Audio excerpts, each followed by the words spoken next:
Selamat pagi Bapak Ibu Guru beserta anak-anak yang saya kasihi. Jumpa kembali di ibadah akhir pekan kita pagi hari ini. Sebelum kita memulai ibadah kita pada pagi hari ini, mari kita satukan hati dan pikiran bersama-sama untuk berdoa. Mari kita berdoa. Allah Bapa yang bertata di dalam kerajaan sorga, terima kasih Bapa atas penyertaan-Mu pada pagi hari ini. Ya Bapa, kami anak-anak-Mu ingin memulai ibadah. Kiranya Tuhan berkati dari awal pertengahan hingga pada akhirnya, agar supaya kami anak-anak-Mu bisa mendengar secara bersama-sama dalam ibadah ini dan dalam pemberitaan firman. Ya Bapa, inilah yang menjadi doa dan permohonan kami. Dalam nama saja kami sudah berdoa dan mengucap syukur. Haleluya. Amin. Nah, sebelum kita mendengarkan firman Tuhan, mari bersama-sama kita mendengarkan dan menyaksikan kesaksian pujian dari teman kita. Selamat menyaksikan dan mendengarkan.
Layaklah Kau Tuhan dipuji dan disembah dengan segenap hatiku.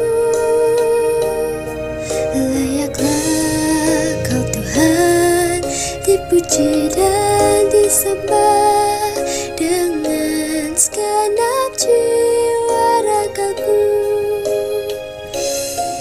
Layaklah Kau Tuhan dipuji dan disembah dengan segenap hatiku.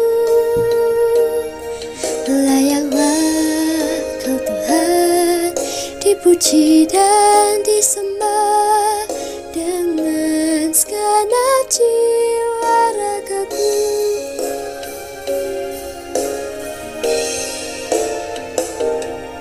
Layaklah Kau Tuhan dipuji dan disembah dengan segenap hatiku.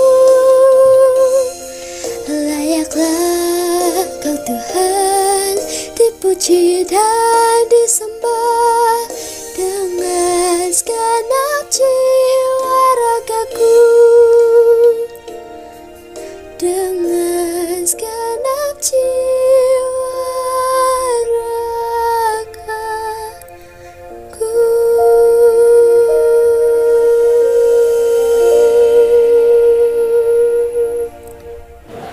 Terima kasih untuk kita semua yang sudah mendengarkan dan menyaksikan persembahan pujian. Nah, sekarang kita akan mendengarkan firman Tuhan yang akan disampaikan oleh Pak Yones.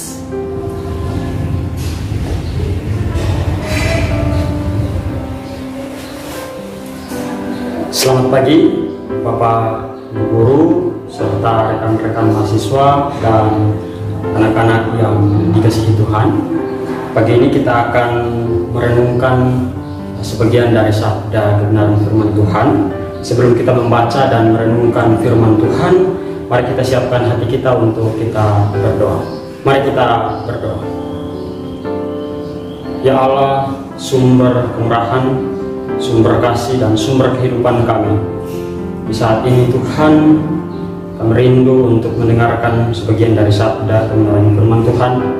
kuasailah hati dan pikiran kami, agar firman Tuhan yang kami baca, mendengarkan secara bersama-sama, kami dapat melakukan itu dalam setiap kehidupan kami hari melepas hari. Bersabdalah kepada kami ya Tuhan, mampukan kami untuk melakukan firman ini. Dalam Kristus Yesus Tuhan kami berdoa dan mengucap syukur. Amin. Bapak Ibu Guru, rekan-rekan mahasiswa dan anak-anak yang dikasihi Tuhan, bacaan kita pada hari ini terambil dalam 1 Korintus 10 ayat 23 hingga ayat yang ke-24. Saya akan membacakan untuk kita semua. Demikian firman Tuhan. Segala sesuatu diperbolehkan, benar, tetapi bukan segala sesuatu berguna. Segala sesuatu diperbolehkan, benar, tetapi bukan segala sesuatu membangun. Jangan seorang pun yang mencari keuntungannya sendiri, tetapi hendaklah tiap-tiap orang mencari keuntungannya untuk orang lain. Demikianlah sabda kebenaran firman Tuhan. Berbahagialah kita yang mendengarkan firman Tuhan dan melakukannya dalam kehidupan kita hari lepas hari. Bapak Ibu Guru, rekan-rekan mahasiswa dan anak-anak yang dikasihi Tuhan, saya pernah diceritakan salah satu cerita yang cukup familiar dalam kehidupan saya ketika saya masih kecil. Saya sering diceritakan tentang 3 orang yang sedang berlayar menjala ikan. Ketika mereka pergi berlayar menjala ikan, mereka mendapatkan hasil yang cukup memuaskan, dan ketika mereka selesai berlayar, mereka balik, dan ketika di dalam perjalanan mereka mendapatkan tugas masing-masing. Ada 2 orang yang diberi tugas untuk membersihkan hasil jalahan mereka, seperti jala mereka, perahu-perahu mereka dan sebagainya, mereka membersihkan. Sedangkan yang satunya lagi ditugaskan untuk menjaga hasilnya, yaitu ikan itu sendiri. Nah, ketika mereka sedang mengerjakan tugas mereka masing-masing, yang tugasnya menjaga ikan ini karena ada sikap keserakahan dalam dirinya, maka dia mulai merencanakan untuk mengambil sebagian dari ikan-ikan hasil jalan mereka untuk dia simpan, dan dia mau mengambil keuntungannya secara sepihak. Nah, cerita singkat ini kiranya nanti akan menolong kita untuk memahami apa yang ada di dalam perikop bacaan kita pada hari ini. Nah, Bapak Ibu Guru, anak-anak yang dikasihi Tuhan dan rekan-rekan mahasiswa, sebelum kita masuk pada bacaan kita ayat yang ke-23 dan 24 ini tentang bagaimana Rasul Paulus memberikan pesan kepada jemaat-jemaat di Korintus, kita terlebih dahulu melihat latar belakang persoalan yang terjadi di dalam jemaat awal, yaitu di jemaat Korintus. Nah, pada masa itu ketika di Korintus, memang Korintus merupakan ibu kota besar yang di sana ada kekaisaran Romawi. Kerajaan Romawi didirikan di sana dan pusat pemerintahannya ada di kota di Korintus itu sendiri. Dan Korintus merupakan ibu kota negara, dan dengan sebagai ibu kota tentu pasti memiliki latar belakang penduduk yang berbeda-beda. Ada yang dari luar maupun ada orang-orang yang berada di dalam kota Romawi sendiri atau di dalam jemaat Korintus. Nah, dengan berbagai latar belakang ini, maka tentu pusat ekonomi, politik dan sebagainya itu terjadi di sana. Dan ketika hal ini terjadi, maka tentu ada banyak persoalan. Persoalan yang paling penting yang perlu untuk kita lihat di dalam jemaat awal di Korintus adalah krisis moral. Krisis moral yang terjadi karena mereka melakukan seenaknya, sesuka hati apa yang mereka anggap benar. Padahal apa yang mereka lakukan itu belum tentu benar di hadapan Tuhan. Nah, saya memberikan tema kita pada hari ini adalah belajar untuk berguna bagi sesama. Nah, dengan melihat latar belakang konteks tadi, ada krisis moral yang terjadi di jemaat awal di Korintus, maka Paulus melihat bahwa ternyata orang-orang jemaat awal sana sudah tidak sesuai dengan apa yang seharusnya dikehendaki oleh Tuhan. Nah, Paulus bersurat kepada mereka untuk selalu taat kepada apa yang telah mereka terima dari para rasul sebelumnya. Dan Paulus memberikan nasihat-nasihat kepada mereka. Paulus mau mengingatkan mereka bahwa mereka sebagai orang Israel atau orang-orang yang sudah diselamatkan oleh Allah, mulai dari nenek moyang mereka itu sudah diselamatkan oleh Allah.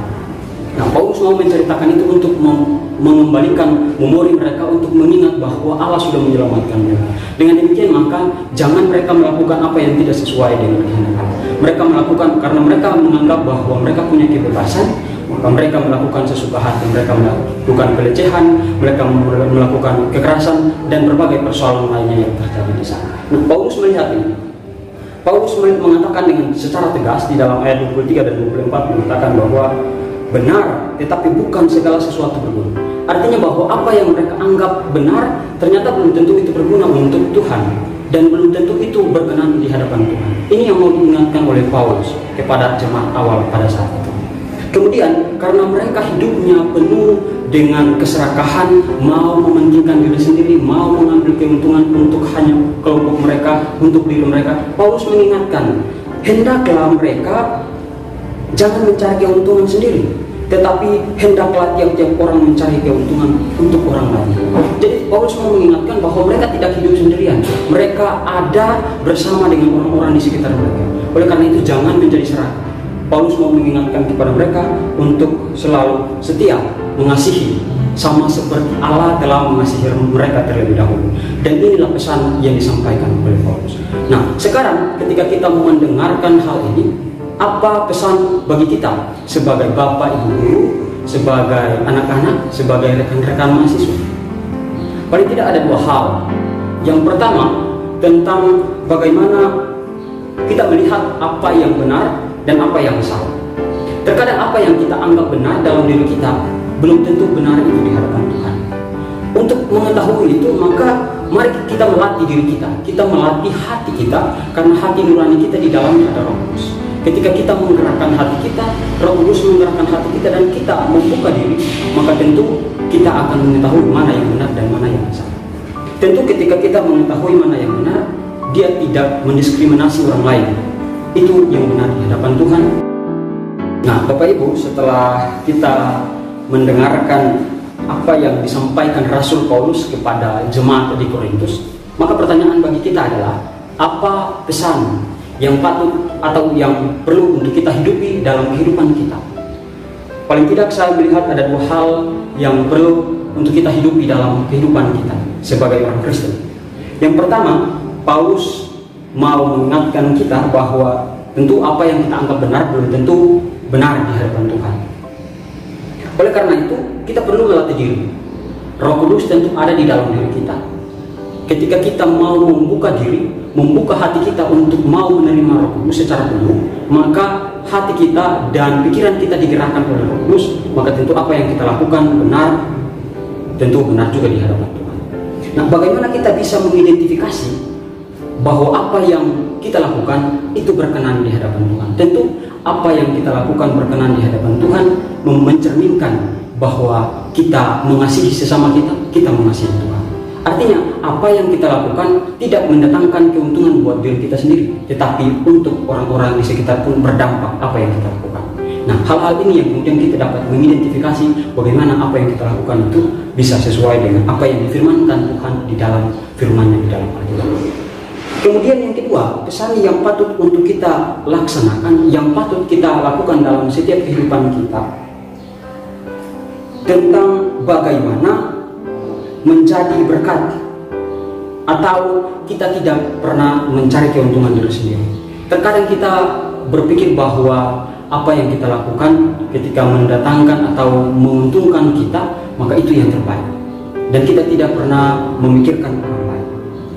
Paulus mau mengingatkan kita bahwa jangan pernah kita melakukan hanya mengikuti keegoisan kita, sehingga kita hanya mementingkan diri kita sendiri dan mengabaikan orang lain. Kita perlu ingat bahwa Allah telah menyelamatkan diri kita, manusia. Dia rela berkorban, dia rela mati demi untuk menyelamatkan manusia. Dia melepaskan segala egonya dan dia mau menyelamatkan manusia. Dia mau menjadi sama seperti manusia. Ketika kita sebagai orang Kristen, sebagai pengikut Kristus mengingat hal ini, maka seharusnya kita melakukan itu. kita melakukan itu di dalam setiap kehidupan kita. Apapun bentuknya, apapun yang kita lakukan, itu tergantung dari diri kita. Tetapi yang selalu kita ingat adalah bagaimana mendatangkan berkat untuk orang lain, atau bagaimana caranya kita bisa berguna untuk orang lain. Kiranya Yesus Kristus, Sang Juru Selamat, memampukan Bapak Ibu, anak-anak, rekan-rekan mahasiswa untuk melakukan apa yang berkenan di hadapan Tuhan. Terpujilah Kristus kini dan selamanya. Amin. Bapak Ibu guru, rekan-rekan mahasiswa dan anak-anak yang dikasihi Tuhan, mari kita bersatu di dalam doa. Kita berdoa. Ya Tuhan kami, ya Allah kami mengucap syukur untuk setiap cinta kasih Tuhan dalam kehidupan kami. Kami berterima kasih karena Tuhan masih memampukan kami untuk bisa sampai ada di saat ini. Terima kasih Tuhan untuk firman yang telah kami dengarkan secara bersama-sama. Tuhan mampukan kami, biarlah firman yang telah kami dengarkan secara bersama-sama kami dapat melakukan itu dalam setiap kehidupan kami, dan biarlah kami selalu menjadi berkat untuk orang-orang di sekitar kami. Ya Tuhan Allah Bapa kami, saat ini kami mau berdoa untuk anak-anak SMP Kristen 2 Salatiga. Biarlah kiranya Tuhan mau berkati mereka, Tuhan memberikan mereka kekuatan, kesehatan dalam segala tugas yang tanggung jawab mereka sebagai murid. Biarlah Tuhan mampukan agar apa yang mereka kerjakan, apa yang mereka lakukan hari lepas hari mendatangkan berkat untuk orang-orang di sekitar mereka. Kami berdoa juga Tuhan untuk orang tua mereka yang selalu setia menemani mereka, mendampingi mereka. Biarlah Tuhan kiranya Engkau mampukan mereka, berikan mereka kekuatan, kesehatan, terlebih khusus Tuhan di masa pandemi ini. Tuhan berikan mereka rezeki agar apapun yang mereka kerjakan, apapun yang mereka lakukan mendatangkan berkat untuk anak-anak dan saudara-saudara mereka Tuhan. Terlupa juga Tuhan, kami mau berdoa untuk Bapak Ibu guru. Biarlah kiranya Tuhan mau berkati mereka, Engkau berkati mereka dalam segala tugas dan tanggung jawab mereka sebagai guru dalam mengajar. Apa yang mereka lakukan, biarlah Tuhan kiranya Engkau memampukan, biarlah yang mereka lakukan mendatangkan berkat untuk orang-orang di sekitar, terlebih khusus untuk anak-anak murid mereka. Terlupa juga Tuhan, di saat ini kami mau berdoa untuk Yayasan Ibn Haiser dan unit-unitnya di dalamnya. Tuhan kiranya Engkau memberkati mereka, berikan mereka kekuatan. Terlebih khusus Tuhan, kami mau berdoa untuk segala rancangan program yang mereka lakukan untuk mencerdaskan anak-anak bangsa. Tuhan mampukan mereka, Tuhan berikan mereka kekuatan dalam menjalankan tugas dan tanggung jawab mereka. Biar apa yang mereka kerjakan berkenan di hadapan Tuhan dan mendatangkan berkat untuk orang-orang. Ya Tuhan Allah Bapa kami, terlupa kami berdoa untuk Kota Salatiga. Saat ini kami yang masih kuliah online dan offline, karena keterbatasan yang harus kami lakukan, biarlah Tuhan mampukan kami semua untuk menjalani ini, agar apa yang kami lakukan tidak mendatangkan celaka untuk orang lain, melainkan mendatangkan berkat untuk semua orang, terlebih khusus orang tua, guru, dan teman. Ya Tuhan Allah kami, masih banyak doa kami, tapi kami mau menyerahkan seluruh ini ke dalam tangan kasih Tuhan. Dalam nama Yesus Kristus, Tuhan dan Juru Selamat kami berdoa dan kami mengucap syukur. Amin. Nah, kita sudah di akhir penghujung ibadah kita pada pagi hari ini. Mari kita satu di dalam doa, kita berdoa. Allah Bapa yang bertata dalam kerajaan surga, terima kasih Bapa atas penyertaan-Mu dari awal hingga pada akhir ibadah ini. Kiranya apa yang telah kami dengarkan secara bersama-sama itu boleh menjadi berkat dan itu boleh menjadi pedoman di dalam kehidupan kami sehari-hari. Ya Bapa, pada saat ini kami akan melanjutkan segala aktivitas kami. Kiranya Tuhan berkati segala aktivitas yang kami lakukan, agar supaya itu boleh menjadi pedoman juga buat kehidupan kami. Kiranya Tuhan mau selalu curahkan Roh Kudus dalam kehidupan kami. Dalam nama saja kami sudah berdoa dan mengucap syukur. Haleluya. Amin. Nah, terima kasih untuk kita semua yang sudah mengikuti ibadah pada pagi hari ini. Kiranya Tuhan Yesus memberkati dan Tuhan Yesus selalu menyertai kita semua. Salam sehat selalu dan selamat beraktivitas untuk kita semua. Dadah.